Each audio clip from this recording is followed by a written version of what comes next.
কুষ্টিয়া দৌলতপুর প্রাকপুর ইউনিয়নের জয়পুর গ্রামে মাদ্রাসা শিক্ষক ছাত্রকে বলাৎকারের দায়ে শিক্ষক গ্রেপ্তার। রকি আহমেদের ক্যামেরায় রাজীব হোসেনের রিপোর্ট।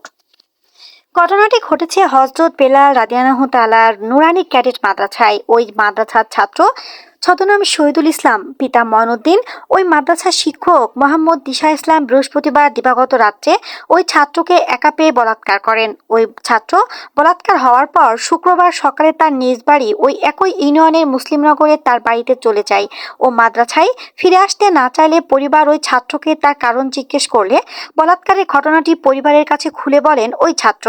পরবর্তীতে পরিবারের লোকজন মাদ্রাসায় আসলে বিষয়টি জানাজানি হয়ে যায়। আশেপাশের স্থানীয় লোকজন সেখানে জড়ো হতে শুরু করেন। এমতো অবস্থায় মাদ্রাসায় ওই শিক্ষককে একটি রুমের মধ্যে তালাবদ্ধ অবস্থায় রাখা হয়। সাথে রাখা হয় গ্রাম্য পুলিশ।